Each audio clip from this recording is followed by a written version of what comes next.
Hello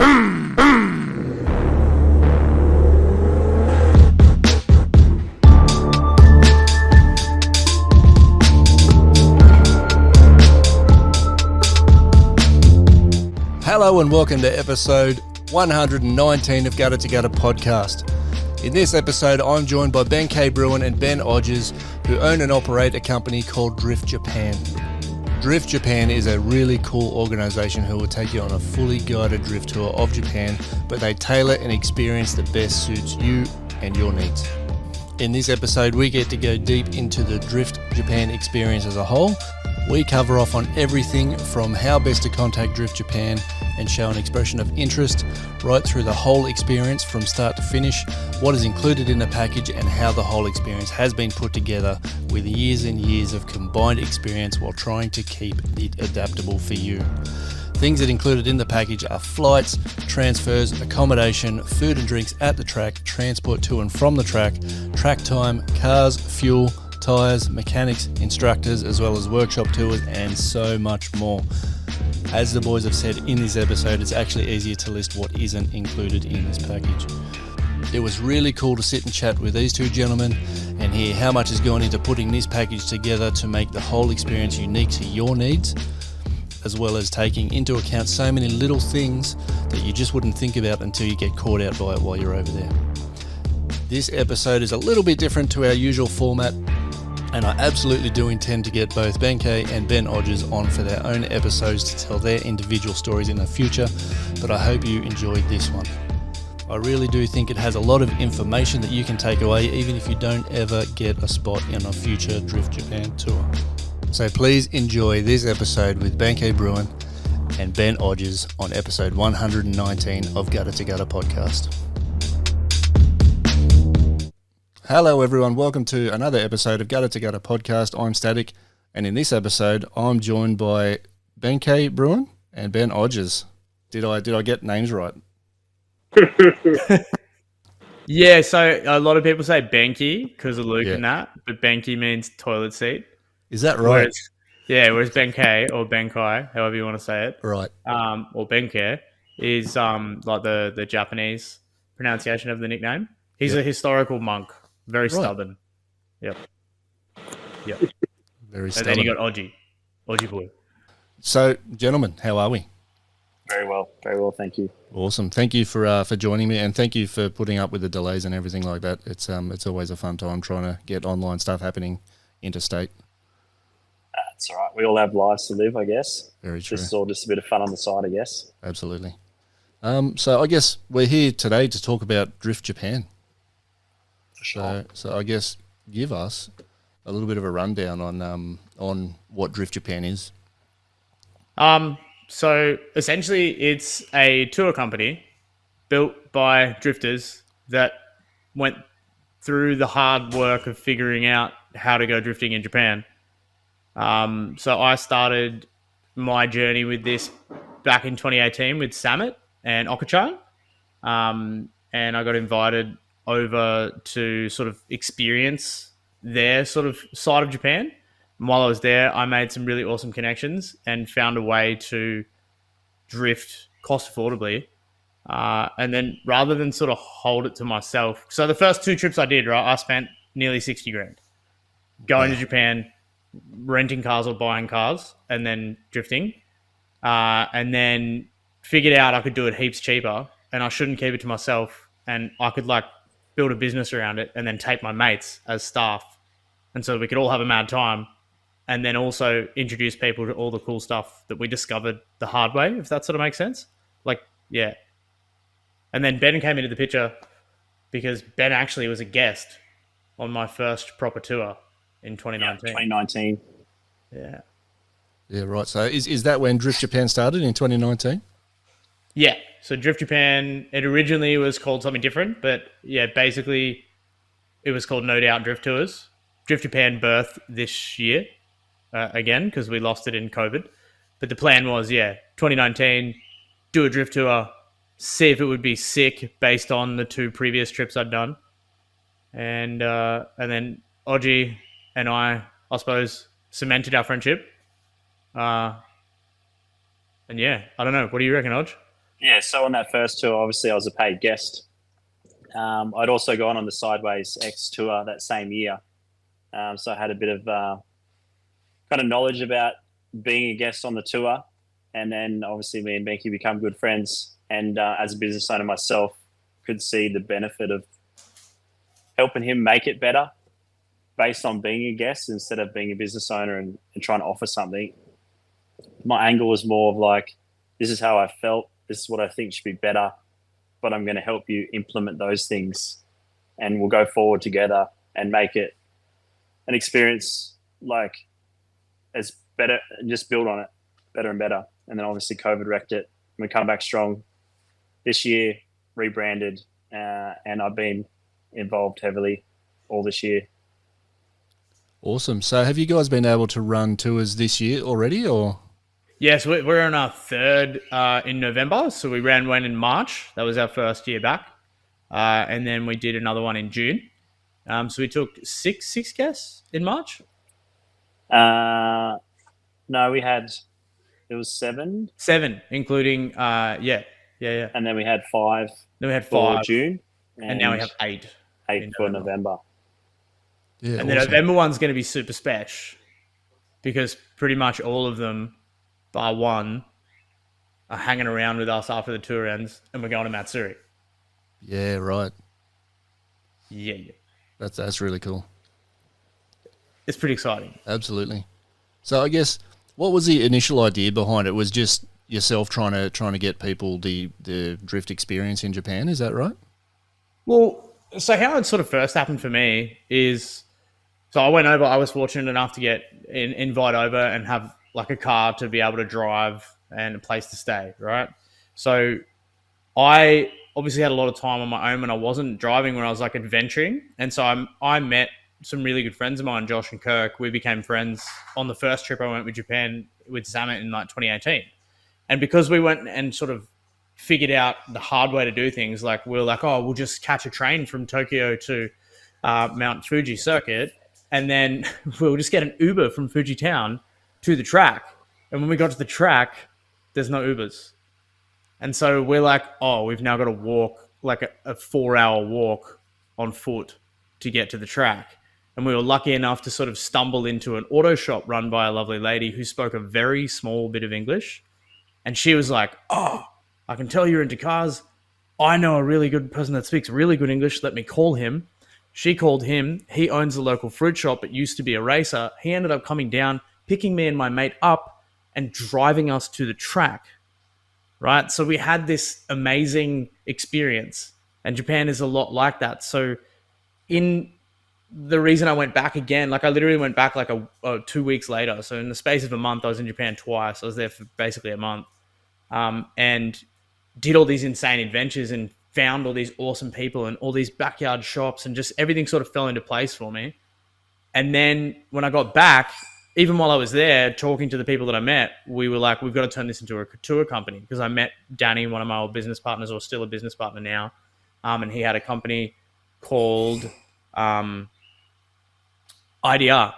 International Drift Rental.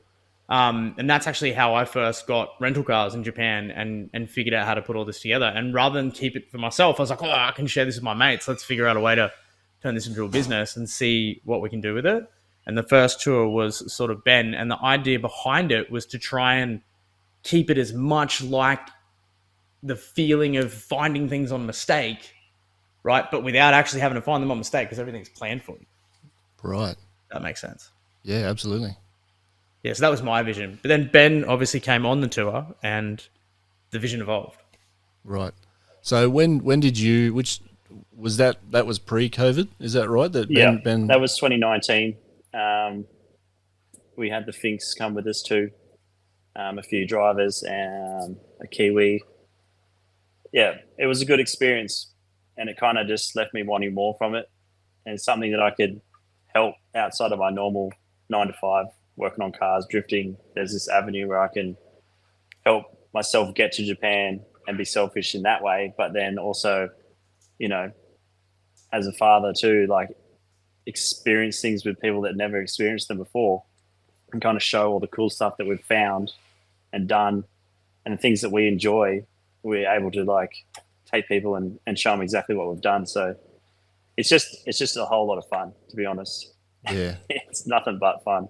Yeah, that's awesome. So I guess from that first experience, Ben, how has the experience like transformed or evolved like up until now?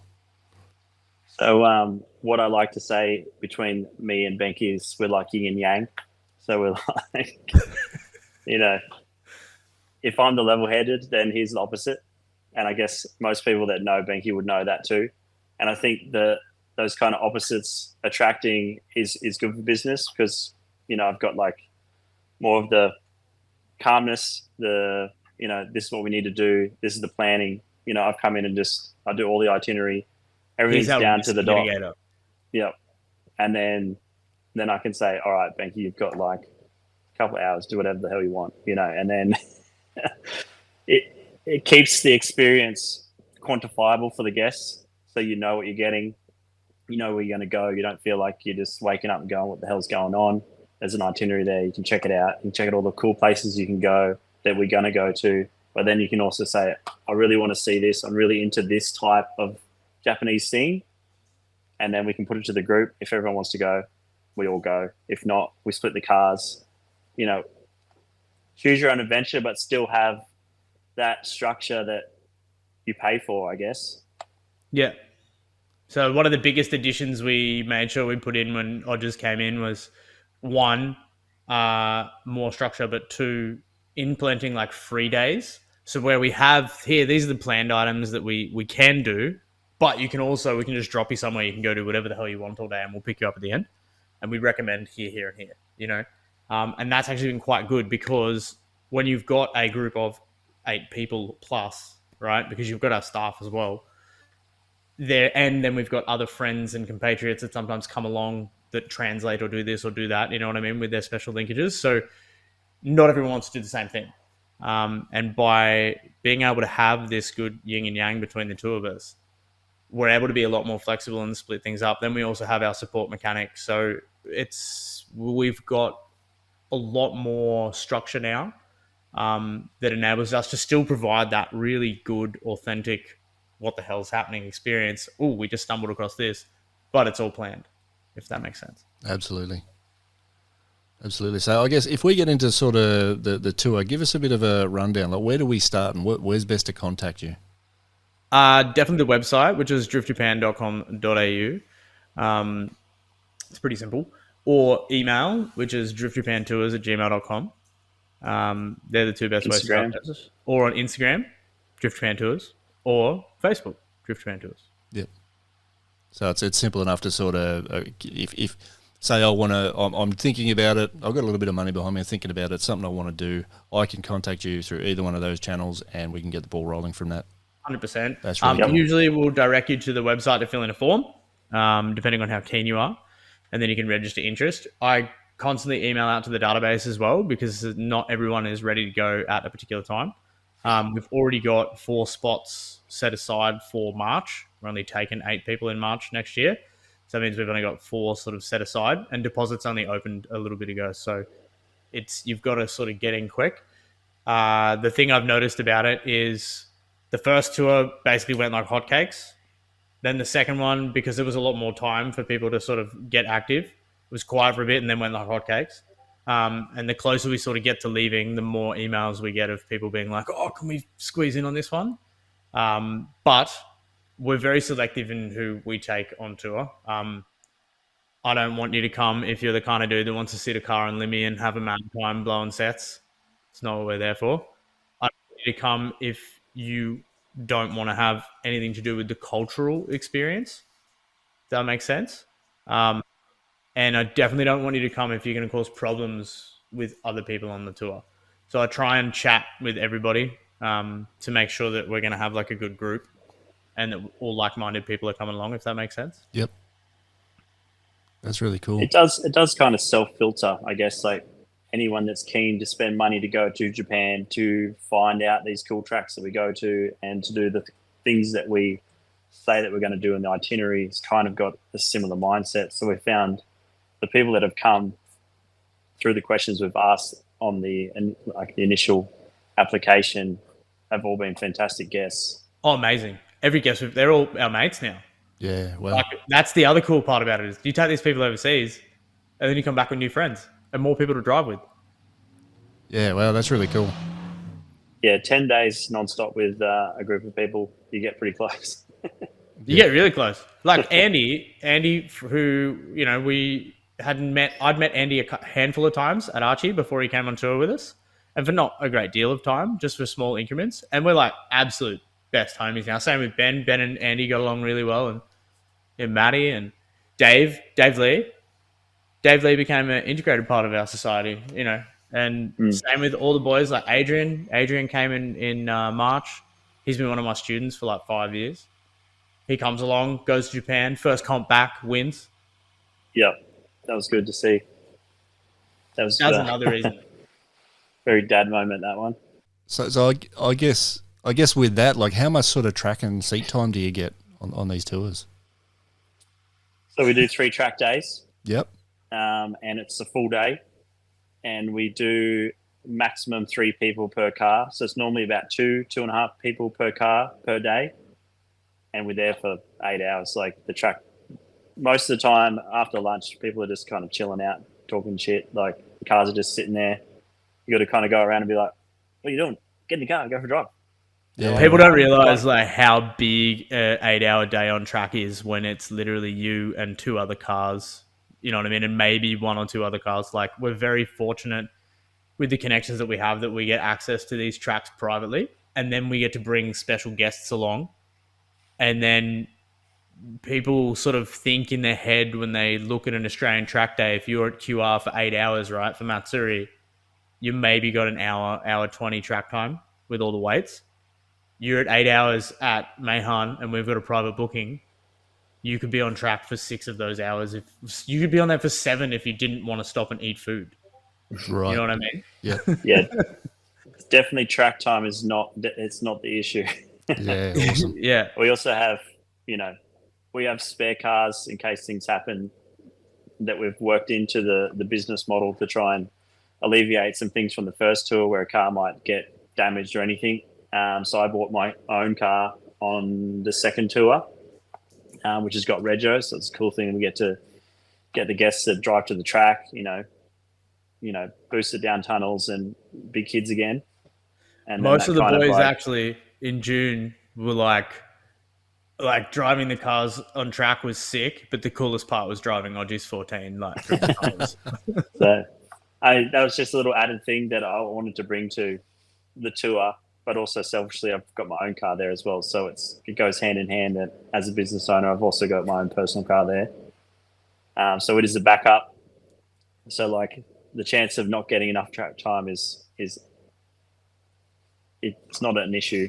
The gaps we have, so it's like track day, 3 day, tour day is normally the schedule. So you have a big day at the track, you'll be all exhausted, we'll have beers after, sleep in, chill out, reset, next day, go touring around, go see some workshops, hit up some up garages, go see some castles, then boom, back into another track day. So it's just feels like you're always on the go.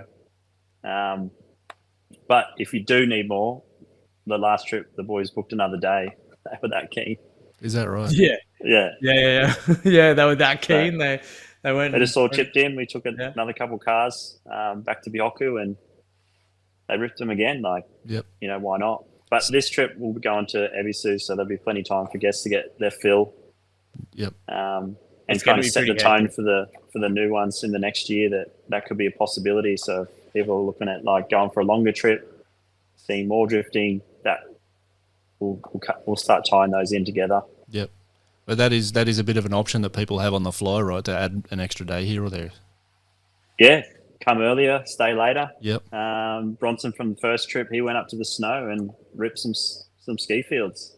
Yeah, and so I just moved the flight. So we had flights around. Yeah, the way we book them all, particularly now because I've got like a nice commercial setup with Jetstar. There's a little account now, which is great. I can just switch them around. So if anyone wants to go home early or if they want to stay longer, and the guys that have stayed longer have then ended up having a pretty wild experience as well because then they get that, ooh, I'm going on my own. I've got to figure it out on my own. And we'll give them a couple of recommendations, go, point them in the right direction. But yeah, it's a pretty dope time. Yeah, well, that's really cool because then you get that real touristy sort of time to yourself where you're not guided or sort of driven around by someone else. You've now got to make it on your own, which can often be a really cool experience. Yeah, that's cool. That's a good part of it. But it definitely doesn't feel like you're getting driven around. Trust me, after a couple of days hanging out, it just feels like you're hanging with your boys. Yeah. Going to see some cool stuff. Yeah, it's definitely not like, if you're thinking like our tour is like, out the left window is the out the left window you'll see that's Trust, and next we have the Premier FD garage. Oh no, it's not going to be like that. It's the whole crux of this, right, was like when myself and Kirk and Josh and Samet and we're all over there and we're all trying to figure out things together and we're trying to roll around and doing stuff. Like, it was such a like mates days. Like, there was days we were up at 6 a.m. because we were keen, and then we didn't hit bed until 7 a.m. the next day, and then we slept for like 3 hours and then went back into Japan to do more crazy stuff, and like we weren't drinking, nothing. We were just in the moment of finding cool car stuff. Even to like you're walking through the middle of Tokyo and you come around a corner and there's 2 GDRs sitting in a little garage underneath a set of units, and you're like, oh, what? Like, yeah. So we still try and have a lot of that. We will deliberately go somewhere and then go, oh, we'll walk to this place, because we know there's going to be a high likelihood on that walk that we're going to come across some cool things. Yeah. Yeah. But then we've also got like predetermined secrets, I suppose, of cool things. Like, Ben's tall, right? So he's really good at finding things that I would probably miss when we're out and about. And there's quite a few little spots that he discovered where we found, what was that yard with all the abandoned cars? Yeah, it was an abandoned car yard, still full of cars. Like 180s, say if you came across this in Brizzy, the whole yard would be empty in a week. It was just a pallet fence to stop people going in there. Right. Just overgrown. We just drove past and went, what? Go, turn around. And I'm talking like back there and 300 ZXs, 86s, 180s, S13, 32 four-door. Yeah. Was it 32 four-door? Yeah, 32 four-door. Just all rusting away. All on mint rims too. Like, yeah. Yeah, well. But they're the cool little perks to the whole trip. I mean, most of the big stuff, you're kind of expecting it to be big, but all those little things are always so cool. Yeah, absolutely. Going to restaurants and where no one speaks English and, having a few beers under your belt and having a laugh is always the extra stuff towards we're going to a big workshop. Yeah. Or a track day. And yeah. Like, I think the coolest thing for me that we've sort of had on the tour, or a new addition, is we go to some pretty wicked workshops. And one of them, which I didn't really expect to be that amazing, was like Rocket Bunny. Like, that was pretty cool. Very, very unexpected. Yep. You reckon? Yeah. From the first tour, we'd obviously met the contact that then got us into having that private tour. So it's kind of like the more that we go there, and the more that we show our faces, the more that things open up. And what was just like a garage in a street, you walk in, is now, full of modified things that you would never be able to find before.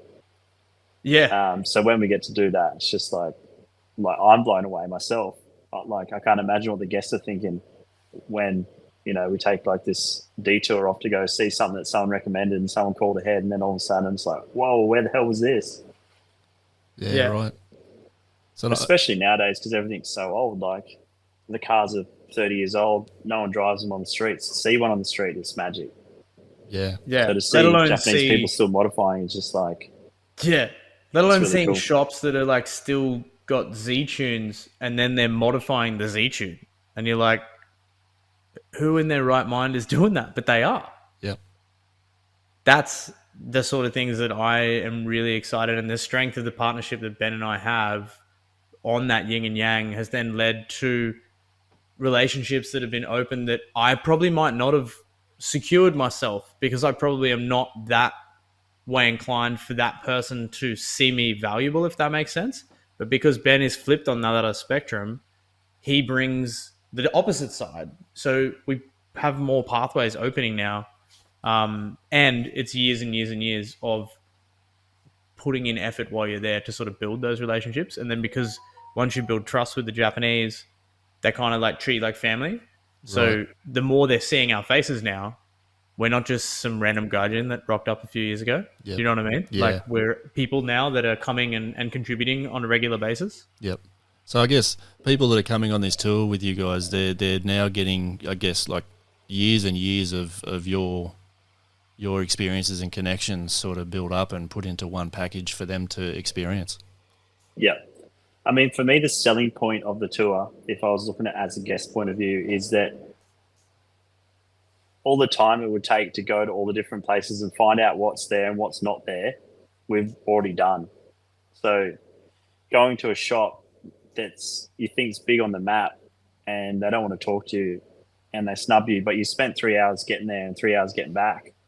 So you've wasted a whole day if you're going to do it by yourself. And the trip just takes that all away. So you don't have to worry that you're going to go somewhere and there's nothing there. You don't want to see something cool, or you go to the track and there's something else booked and you can't go on the track. And you've just trailered your car all the way to the track. So for me, the appeal is like, yeah, it's all structured, but that's the beauty of it. You've got 10 days packed with all the cool stuff that you could see, where you could spend a whole year trying to see that stuff if you weren't kind of helped, guided into it. 100%. That's really good. Even just figuring out how to get you, like, forget the cultural stuff, right? Just figuring out how to get a car and then get the car from where you got it to the track and back. Man, that's hard to do. It's very hard. You can't just drive it there. Like a bit of the Ebisu thing is kind of wrecked that idea, because you can just go to Ebisu and you can hire a car and you can drive different tracks. So then that kind of, most people think that you can do that all over Japan, but it's not. It's kind of like a normal track day in Australia, but you can't speak the language. So it's like going on the QR website and reading a language you can't read and never knowing when a track day is going to be on. Not just that, how do you then get a truck to get your car to get it to the track? You don't speak the language to figure out if that's even an option. And it is, but it's quite expensive, and it's only if you know the know and you're already in the circle. Yep. Then on top of that, where are you getting tires? Where are you getting fuel? Where are you getting parts if you break things? Like, what happens if you're driving, let's say you're lucky enough to get a car that has rego, then you're driving it to the track, and I don't know, a shaft breaks or a wheel bearing lets go. Where are you getting the parts to fix that? Yeah.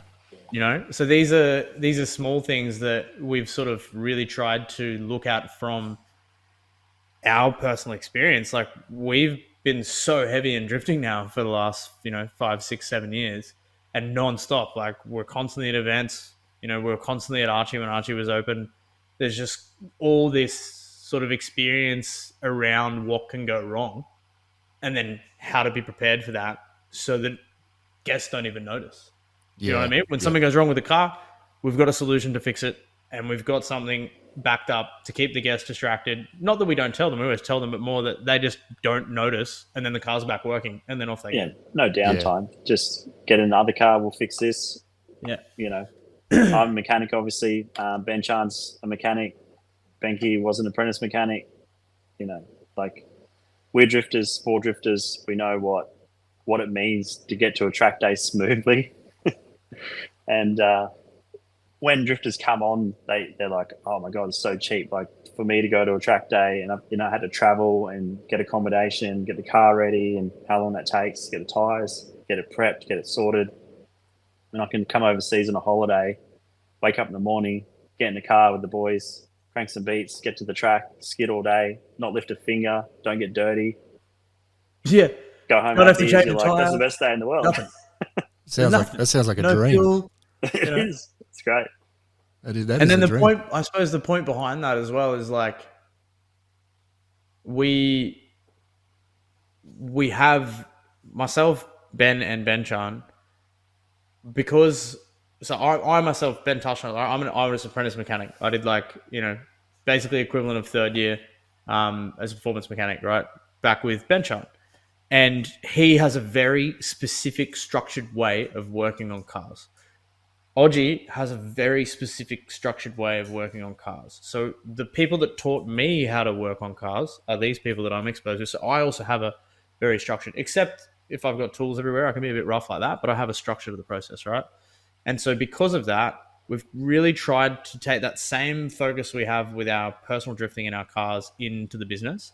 And we've both got, all three of us actually have really well maintained cars that have showed up to events and worked and worked and worked. You know what I mean? Like, so we try and have that same approach where what we're putting into this business is going to be as robust as what we would want for ourselves when we're competing, you know, if that makes sense. Yeah, absolutely. So I guess if we get into it, what give us a rundown of what's included in a tour. Well, I've made my booking. We're about to get going. What's included, sort of top to bottom, in that? So step process is you would basically go through the application process on the website. Myself or Odgie will give you a call. We then will have a chinwag with you about, you know, what's your experience in drifting. We can handle anybody from no experience all the way up to like pro level drivers. If you want coaching or don't want coaching, we're there for you. So obviously on the spectrum of experience, if you have no experience, we're going to be coaching you. But if you're a dude that's already got experience, once we verify that you can handle the car, we just let you go on your own. So there's a bit of a verification process there. Then we figure out, all right, is this something where you want to pay a deposit? You're going to pay up front? Are you going to take out like a payment plan? Are you going to go through one of our finance brokers? That's then that. Then when you're paid and you're accepted, you go through and you have to do an onboarding form and an insurance waiver, and where I get all of your details. Then we book all of your tickets, send you out your confirmation of your tickets. And then essentially on the day of the event, you rock up to the airport, you fly. We all meet usually in Cairns if you're coming from any other state in Australia. Some guys fly into Brisbane and then come with us. Then from Cairns, we go to Kansai. There's also, before we board, there's a group on Facebook. We'll put everyone in a group. We'll all introduce ourselves so we can kind of, you know, break the ice a little bit before we all rock up the airport and go, who was that? Just so like a little introduction. What do you drive? You know, show some photos, you know, and then if you're in Brisbane, we can do some sim training at my house on the tracks we're going to go to, if that's something people are into. On the first trip, we took Dave. He was very green, and he did 3 sessions at my house, trying to get hold of the sim before he even went. So that's also just add to Benkei's pre-departure procedure. Can't believe I forgot about that. That's like my favorite part of it all. I'm not sim dude. See, yeah, I cook barbecue. Pardon? Because I cook the barbecue. Yeah, well, you cook a mad barbecue. That's the other thing. Is like if you're coming on the tour as a guest, just stepping forward and backwards in this intro section, if you can come here in Brizzy and go to Odgie's house with us and do the sim thing, one, you get the best feed ever. But then that beast chef comes on tour with us. So when we're cooking mad cook-ups at the house, it's really good. I try. With what I've got over there, I try. It's pretty good. Yeah, so we do that. We do that intro program. Yeah. Then pretty much you'll get an itinerary in the in like the Facebook group, which will be all customized to the dates that we've set. So you'll know exactly what's going on. What we're doing on the day, when we got to get up in the morning, what's happening the next day. It's all there, even all the addresses, so you can like pre-check it out. If you're thinking that something you want to see is close, you can actually like pull the itinerary address, be like, oh, we're so close to this super sick thing that I'm into. And a couple of the guys have done that. He's went to like caves that Scotty wanted to go to. Scotty. And, you know, like the tour is adaptable. We had like a rain day. We moved the track day we try and make it the best experiences we can, because we're not just selling a product. We kind of are the product. Like the experience is the product. We don't make a whole lot of money out of it. It's about getting people over there and sharing this awesome trip that we've cultivated. Yeah, it's definitely like there's very little money in it, and it's enough to sort of keep the business going, keep advertising and stuff like that. And the reason I sort of priced it that way is getting back to that costing thing from earlier. there are times, depending on what round you're going to, particularly with like high tech, like I know there are dudes that can do a round of high tech and spend more on that round of high tech than we're asking for a whole week in Japan. Do you know what I 10 mean? days, week and a half. Especially if you're looking at the boys that are coming from Tasmania. The second they're on that boat, that's thousands and thousands of dollars. And not just that, any of those boys that are coming from Tassie and they've got over 500 horsepower and they're using semis, their tyre bill is going to be $3-4 grand minimum for the weekend. Do you know what I mean? And then on top of that, fuel, like accommodation, all your staff. You know, if you're running a proper team, you're spending a lot of money. And so if I wanted to make money, I would have charged 20 grand. You know what I mean? Per trip. But I don't. I want more people from Australia and the rest of the world when we get to it, but more people from Australia primarily as drifters. I do care about people that have never drifted before wanting to come on the tour, right? But that's not my primary focus. My primary focus with this tour is for the awesome drifters that I know that have this dream to get to Japan and don't think they're ever going to be able to do it. Now, even if it takes 10 years and they save up $1,500 or $11,125 a year, right? They're going to end up, I think that was accurate. I probably messed that calculation up. You stuffed your maths up. I think it's $11.50. If they save $11.50 a year, they get 10 years, boom, they can come on a tour. Do you know what I mean? And it's so different to having to save 30, 40, 50 grand if you're going to go buy your own car or, you know, go on your own, or even if you go rent your own and find things. Just tolls is enough to blow your Japan trip out if you're not paying attention. Right. Dude, you make one mistake going through Tokyo City and it costs you nearly $100 in tolls. Is that right? And that's if you don't make it not more. badly. That sounds like Sydney. Bro, in 2018, I missed the wrong exit when I was driving with the boys on my own 4 times. It cost me $380 in tolls. Wow. Because I ended up having to go the whole way around Tokyo to get back to the exit that we needed to get. So I went through like every toll. Yeah. Well, just a TKR is probably the most expensive one to go to for a track day. That's $80. Yeah, there you go. $80 in tolls. Yep. So more than the track day itself, if you know, just to get tolls there. So when you take on average, we and spend it's like split between $1,600 to $2,000 on tolls when we go with a group. Yeah. But if you're just going to take a car yourself, then you've got to pay that $2,000 or $1,500 or $1,000. Oh, yeah, dude, imagine 8 of you. Imagine if 8 of you had your own car. It's not going to be sick, but all individual cars. Yeah. Lots of tolls. Yeah, and people don't think about that. And they're not just tolls like fuel, food, accommodation. When you're at a track day, more often than not, there's no food there. So you got to get no food on the way. What was that? Sorry. There's no one there but us. No one there but us. There's no track staff. No. We're sweeping it at the end. Yep. That's a cool experience in itself. Absolutely. It's like you don't sweep a track off with bamboo brushes in Australia. So I guess once we've got our flights, we've now landed in Japan. Where do we go from there? What else is included in this package, and sort of what are we doing? Yeah, so pretty much the staff will arrive earlier, usually a day or two before, so that we can get the hire cars and pick you up, so that we're not wasting time because the flight gets in quite late. We're already there with the cars. We get in the cars. We go get dinner. We orientate ourselves. We go home to the accommodations, normally pretty late, especially if there's any delays, which we've had before. The next day is pretty chill. Just because of that flight, everyone's kind of bummed out. So we just kind of check out the local area where we're staying. Obviously, the cars are there where we're staying, so we get to just kind of mingle, go to the shops, pick up some food for the track day, because food on the track day is all included. Like Benkei said, there's nowhere to get food on the track days. That first day is kind of like getting used to each other. We talk about what we expect on the track days, the etiquette, how to treat the cars, kind of just feel each other out.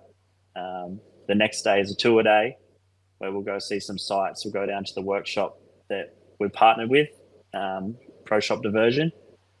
That's where we get our tyres, where we change the tyres. So we get to check out that workshop, do some stuff locally there in the Kobe area, hit up some upgraders Castle, plenty on that day, and then we're straight to Mayhan the next day. And then, like I said, it's 3-day track, tour day, track day, and that goes for the 10 days. And unfortunately, we've got to come home. Yeah.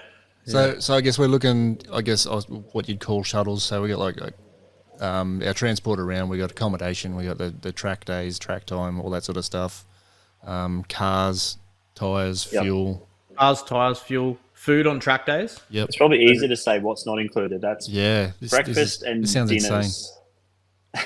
Yeah, basically what's not included is breakfast, lunch, and dinner on any day that isn't a track day, and costs for associated extra activities. So, for instance, if we like go to a castle or something, and you got to pay an entry fee, you guys cover the entry fee.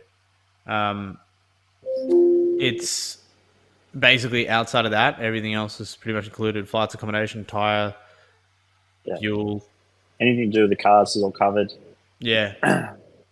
We have a damage waiver system built in, where we basically have a small buffer in each of the person's fare to cover incidental damages. However, if you go outside of that incidental range, we can charge, obviously, the guest for anything that is broken. In the history of doing this, we have only had one guest pay a fee, and that's because they offered to, not because we forced them to. And we've had very minimal sort of damage. Yeah, we don't want people to pay extra bond before they even go on a trip. Like, you're already trying to save up for the trip. You've already paid for the trip. You're trying to save up. You're spending money to put like another $5,000 aside for a bond. I think kills the trip for most people. So we wanted to make it inclusive to get more people to come, that we would use the fare as bond. So it's a big risk on us that nothing happens, so that we can actually get the money back that we need to keep the show rolling. So that first day and the track etiquette and the screening at the start is all what helps us get the good group of people, the people that are there for the right reasons. They want to have a good time. You know, they're respectful with the cars. And if an accident does happen, like a bumper comes off, and they're really trying to, you know, do the right thing about it, then we use the bond and we cover it, and it's all happy days. Yep. Yeah, it's all about the attitude of the guests, really. Provided that, you know, we're all drifters. We understand things happen. We know accidents can happen. We know you can get caught up in your head at times, and you can be a bit hot, and you can send a bit beyond your level, you know. So we're accommodating to a point. Like, I'm very chill and very like hello-go-lucky. However, I still have a really serious side when it comes to safety of not just the guests, but also our staff that are involved, anybody that's volunteering at the track. And then we're also got to remember that our business partner, Joel, with Kansai Dory, like, without him and his generosity and his willingness to work with us, this doesn't exist. And so we like to make sure that we're still fun and free and having a good time, but the guests understand that we're there to respect the cars. We're not there doing ninja clutch kicks in second gear from a dead stop, or, you know, rail slide in the car or anything like that, because we need it to make it through 3 events. But also, these are somebody's possessions that they've put a lot of time and effort into, that we've put a lot of time and effort into building. Yeah, they're not 350Zs, and no one wants to go to Japan to drive 350Zs. People want to drive S chassis, and they're 30-year-old cars. So yeah, the Japanese way is respect, and we try and like instill that from the start. But it also helps not having the bond. Too. You know what I mean? Like, when we do the track walk, and you see that some of the drops off the back are just, you ain't dropping a wheel, you know. And I think that helps a lot too. I think it makes you a better driver. Oh, it definitely makes you a better driver. Honestly, an hour's track time on a Japanese track is like a year of driving in Australia. Like, wow. the level that even myself, we drive a little bit as staff while we're there. Nothing in comparison to the people that are on tour. And just from that little tiny bit that we get, our driving levels up every single time we come back. Wow, that's cool. Yeah. So I don't want you to name and shame, but have you had people sort of not or fail the initial attitude test? Dude, I say no to more people than I say yes to. Wow. Okay. Yeah. And we've had over 1,500 and 1,723 inquiries Right. since we opened the doors again at the beginning of this year. And there's a lot of people that I just don't even ring. I can literally tell by the answers to the questions in the form. I gotcha. You're you're going to be the type of person that we want you to come along. It's pretty, pretty succinct. Yep. And then it doesn't take me long to like jump on your Instagram and see whether or not you're there popping skids and door banging and doing silly stuff. And, I don't mind popping sets and I've got nothing against that, but the place, time, level of respect that you have in those videos. I'm a nice person. I like to do the right thing in life. And so I want to hang around people that do the right thing in life. So yeah, it's like I said, I'm a really happy-go-lucky guy, but I do have a bit of a serious side to me. Yeah. And it sort of comes out in that process. I want this company to work for a long time. I want to be here 20 years from now going, look at all the dudes that we gave an opportunity to come to Japan and change their life. Beyond that, I want to be able to influence Australian drifting with it as well. Like my plan is to be able to have cars set up there, and for me and Ben Chan and Joel to be your team and to be able to take you to D1 Lights rounds or take you to, JP2 or do that sort of stuff and make it cost affordable and make it so that we can help grow this sport. Because I'm an idiot. Yeah, unfortunately, we don't make anywhere near enough money to take those kind of people. Like one big accident on the cars and the business is shut down, there's nothing in it but the joy of taking people to Japan, which is hard to convey when you see it on the outside as a guest. It's like, oh, it's a business, they need to make money. So, but if we can make just enough to keep going, we will. So the screening process is strict like that, just to make sure that this idea and this adventure that we've kind of put together continues, and we can try and get to those heights that Benkei wants to reach. About, if you want to be an international driver, having a team, similar to Sidex. I've been on their tour. I love what they do. I love all the boys up there. They've got Ebisu, and we're doing it down in Osaka. So we're not competing, and we're not going to compete with them at Ebisu. We're only going there to have fun. But it would kind of be similar. So like if you wanted to do like, Lights or All Stars or some of those, Mayhan tracks, or, there would be support there, like what Sidex has got at Ebisu. But it's a way that's all in the future. If this we're going to get there first. Yeah. I have this innate ability to dream in way too large scale. This is why I have someone like Odgers that I can throw these insane ideas at, and he can go, that's not going to happen. And I can go, okay. Put that in the 5 to 10 year plan. Yeah. It's good to have that level head. Oh man, if we didn't, I'd just be off dreaming everywhere. You'd see a butterfly. Go chase it down the street. Yeah, it's been hard enough not to pat my dog. Yep. I guess you said you've got a tour coming up in November. Yep. Give us a bit of a rundown on that one. So November's a bit of a special one, because when we first went in March, Odgers and I have been mates for a really long time, and he's had my back in more ways than you can imagine. So when we finished this first awesome adventure in March of ours where we'd done this tour, we'd already sort of planned to stay for an extra week after everybody went home, and we went and hung out with some friends of ours that we haven't seen for ages in Japan, and my partner came, and I took Benny and we went up to Ibisu, and we hung out with Falso and the Sideways X-Boys, and we rented cars and we went for a drive, and we enjoyed ourselves. And so this time around, Benny now has his own car. So I was like, well, if we're going to be heading in November, like we have to go to Matsuri. I was going to be planning to have my own car there as well, but a few things happened with another business that I run, and I had to spend money elsewhere. So I'm not going to be driving my own car at Matsuri. But in the initial phase, it wasn't about that. It was about Odgie being able to send his street car at his dream tracks, at his dream event, You know, we drove the 350 there. He's driven cars there before with Sideways X, but now he's got his own car. Yeah. We get to drive it there from Osaka, which is sick. Yeah. And then send.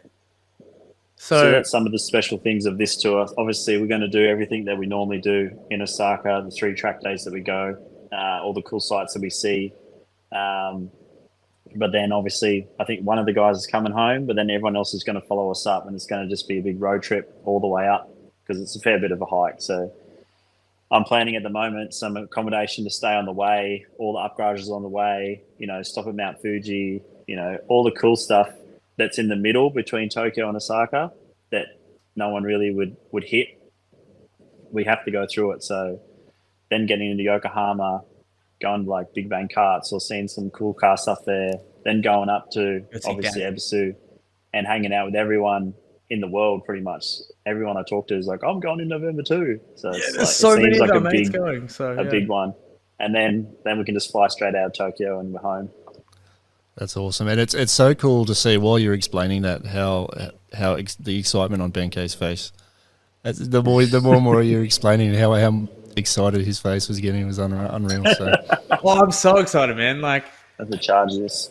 I can't explain to you, like, without Odgers and Benchan, right? So that's the reason we're Triple Ben. That's the reason why these guys are my number 2 amigos on this tour, right? I've never had people support me the way they have in their life. I've never had somebody wholeheartedly back me in everything I do and call me on my bullshit. You know what I mean? And keep me on a straight and narrow and make me be more accountable and make me push for more in my life. Yes, I'm a dreamer and I do crazy dreams, but it's amazing having these 2 people that are able to go, hey, this dream's awesome, right? But like, remember this thing you're focusing on here. Make that happen first. So the reason I'm getting excited is because I finally have an opportunity to pay this man back for all of the good that he's done for me by, like, it's us working together to achieve a common goal with the business that we're like building. And now he gets to go and live a life dream and I get to sit in his Paso seat and experience it with him. Like, it's dope.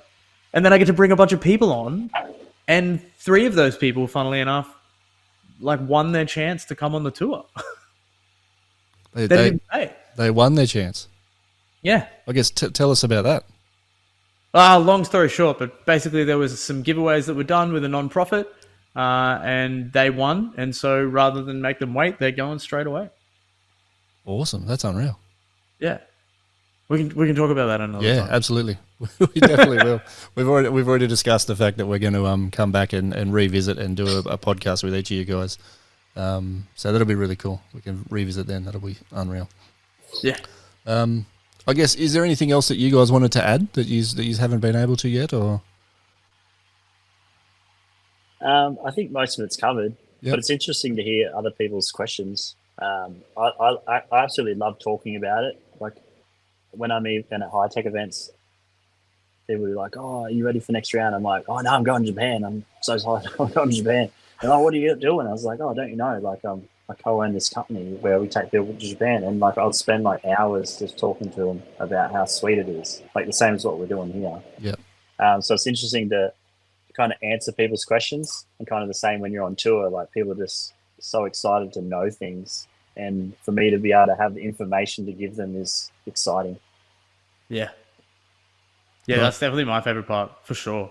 Is to, like, what we're doing is awesome, man. Like, I've had a lot of different businesses in my life, and to have a business where I get to do the most favorite thing I do in my entire life with other people that are also into that favorite, like, it's, man. I wear the shirt all the time just for shits. I'm so proud of it. Yeah, I pretty much wear mine too. Yeah. I guess a couple of questions. Car wise, you hinted at S chassis. So what have you got over there? So we have an S13. Yep. We have an S14. We have a 180SX, and then Odgers has a 14 as well. Yep. Right. So they're all in about 350 to 450 range in power. The S13 is the least powerful. Yeah. Then the 180 and the S14. We get this question a lot, and it takes a while for people to understand, and kind of need to be in Japan to understand how they tune cars and how it's different to Australia. And that's a very good comparison when you're on tour, is just shooting shit about how different the culture is, and what you need to be able to drive and what style of driving. So It's so people are like, different. how fast are they? How fast are they? But they're all different cars, so they're all unique and they drive slightly different, but they still have that S chassis feel. Like you can point them where you want them, they'll go where you want them. So it's rewarding for you to learn in them because you don't have to like overcome the car to start with. The car kind of will do what it needs to do, and you can progress as a driver. But yeah, like everyone loves an S chassis. It's pretty hard to get away from. And they're really well set up. Like a 350 horsepower SR in Japan, because of the fuel quality, the way they tune them, like the build of the car as well, Yeah, and the SR powered, simplicity. lightweight. It's so different Empty to a knuckles. 350 horsepower SR here. Like you got a 350 horsepower SR here, and it's got so much advanced timing, and it's got all this extra stuff in it that it doesn't need to make that power because the quality of fuel is so poor. But also because we have a very limited understanding in comparison to the Japanese tuners of how to make these cars work. And then there's also even just the way they build them and the simplicity of the OEM style nature.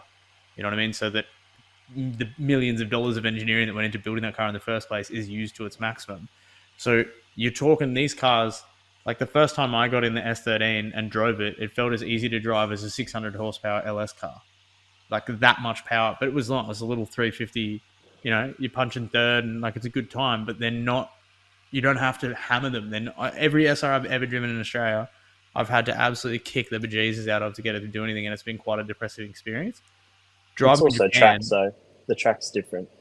that is true as well. The The power track, delivery for the track is different. So yeah. Whereas here in Japan, like I love SRs. I want SRs so bad now. That's all I want is SRs. So I guess the difference in tracks is it track surface? Is it the way the tracks are built? Like it is both. They're much smaller. They're kind of based off go-karting tracks instead Right. of racing tracks. So like to get into third gear is, you know, you would be less in third gear compared to being in second gear on an Australian track.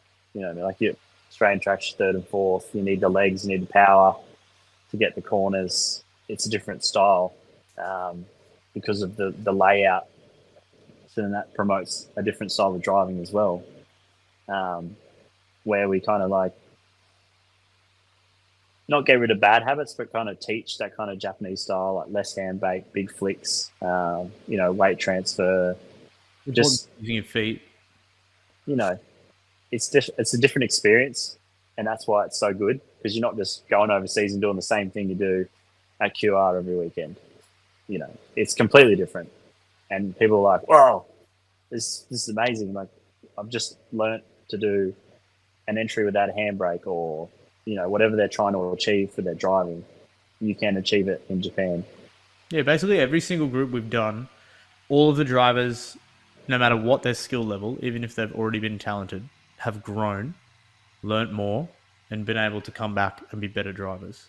You know, Glenn, for instance, is probably my favorite one. Been competing in high tech for a long time. Odgers and him went out for some sessions, and Odgie taught him how to do big, proper faint flick entries for the first time ever. And by the end of the tour, he was sending them harder than we even realized was possible from him, really. Like, you reckon? That was probably my favorite part, Yeah. apart from Dave.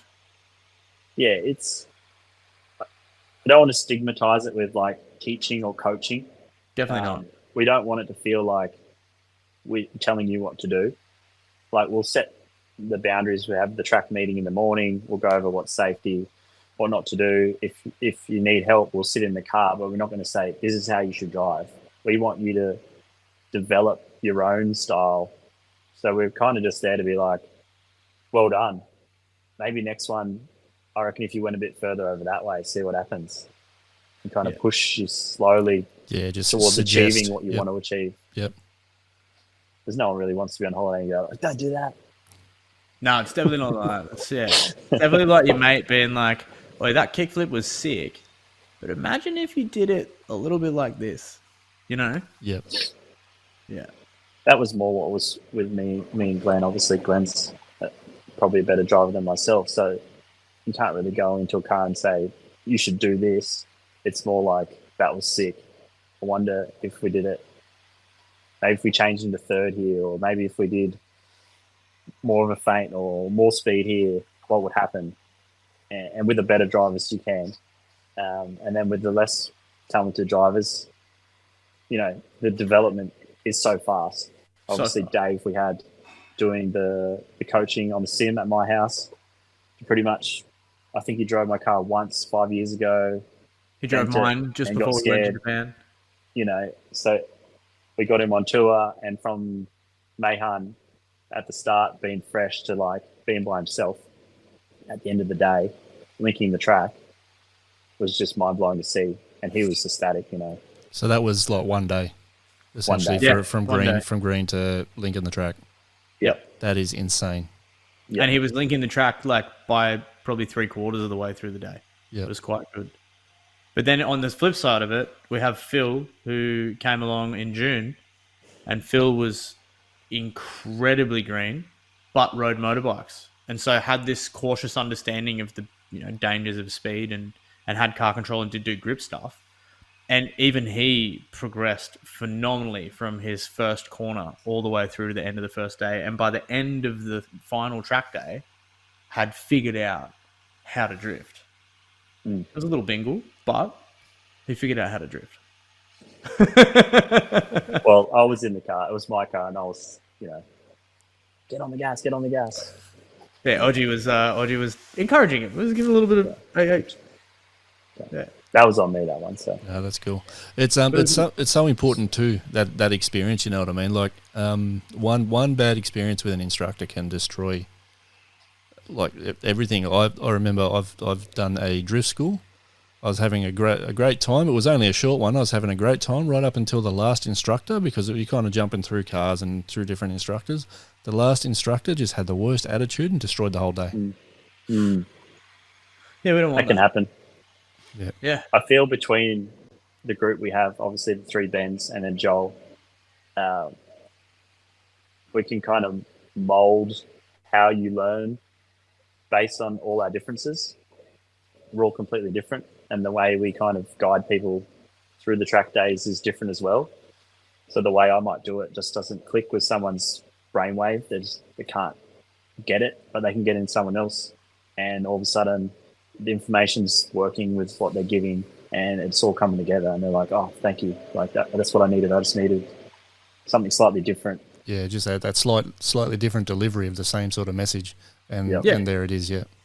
Well, Ben and I are talking exactly the same language. We're both saying exactly the same things because we both have the same fundamentals and we talk about it all the time. But we choose to use different language and different descriptors. And we have different personalities as well. So how I might explain something, it would be very different to how Ben will. And it does work exceptionally well. And then the other really good part about it for me, what I really like, is when you are teaching somebody something, you become far more conscious of how to actually do that thing. And so you, by that teaching, are then compounding better habits for yourself as a driver. And you're being more conscious of the things that you're doing when you're demonstrating as well. And so even though we're only getting a little tiny touch of track time while we're there, it's the most valuable thing in the world, because it's like, it is literally night and day. Each time I have gone to Japan, I've come back a significantly better driver. And this year was no exception. And every person that's ever come on tour with us, regardless of their skill level, has just blossomed. And it's probably 10% us. It's 90% Japan. Yeah. Like 100%. It's 90% Japan. The tracks, the other drivers, it's like when you're the instant progression. You've got 3 track days within a week, and they're whole track days, like a whole day. Like, to try and tee that up in Australia, you'd be working on your car flat out for 2 months after one track day to get ready for the next one. Yeah. So you're losing that kind of muscle memory, but in Japan, you're just 2 days later, you're back into it. That's why I'm so big on the sims. It's like you can dial in the layout of the track before you even get there, and then you're already pretty much ready to rock. Yep. Yeah. Awesome, guys. I guess we might wrap it up with there. with that, is there any? Do you have any partners over there that, or even here that you guys would like to sort of acknowledge and thank and give props to? For over there, obviously, Kansai Dory, Joel's our host. We hire the cars off him. He stores my car, does everything for me. He's a bloody legend. So I can't thank him enough. Obviously, he then uses Satoshi-san from Pro Shop Diversion. So, like, I bought ECU through him for my car over there. He organises all the tyres. So without those two, it's probably hard for us to do these tours. We are looking to expand in the future into Tokyo to do the tracks that aren't specifically Ebisu. But, we'll get to that when we get to that. Other partners here that help us with the tours, probably just ourselves, really. Yeah, just ourselves. We MTA, put a lot of effort they help us a little behind bit. the scenes, just organising it. We're always happy to talk to people that want to try and come on board and promote their brands through us. But at the end of the day, we're going to go. We're going to take people. We're going to have fun regardless. So, Yeah, that's about it, really. Awesome. I guess we'll go back and reiterate where everybody can Upgrade find you. Studio. Sorry, we've got to mention them. We've got to thank Upgrade Studio. They did wrap my car. They're amazing. Awesome boys. Without them, no one would see Drift Japan on our car. So, yes, we love the boys. Awesome. Yeah, I guess, we'll go back and just reiterate where everybody can find you and get in contact with you. Yep. So, Instagram, Drift Japan Tours. Facebook, Drift Japan Tours. Website, driftjapan.com.au. Email, driftjapantours@gmail.com. That's about it. yeah, the easiest is just go on Instagram and just look at all those videos of us having a good time. And if that doesn't want to make you go, then you're probably not going to go. I'm not going to lie. While I was doing a little bit of research to sort of to chat with you guys, I jumped on the website and just watching some of the videos you've got up on there. I'm like, man, how do I make this happen? Yeah. So, I know. Yeah. But yeah, and like even just people just contact us and just have a chin wag. We're always happy to talk about. Like I said, I could talk for hours on it. So if anyone said, what would you do? Like, how do I get on this? I'm happy to talk. And a massive shout out to you as well for having us on here, so we have access to, tell people about what this is. Like, we're very grateful. Absolutely, it's an awesome initiative, I guess we'll call it. It's unreal. It's an awesome experience for people to go and have. So thank you for joining me, boys. No worries. It's been really cool. Anytime. Awesome. Well, that's it for another episode. Don't forget to follow Gutter to Gutter Podcast on Facebook, Instagram, and TikTok. You can find the video version of the podcast on YouTube by searching for Gutter to Gutter TV, and you can find the audio-only version on most, if not all, of the popular podcasting services and apps. While you're over on YouTube, be sure to check out the monthly wrap-ups where I'm joined by Tony Bishop to keep you up to date with everything going on in the Aussie drift scene, as well as exclusive driver interviews. Thank you so much for tuning into this episode, and I look forward to bringing you more shortly.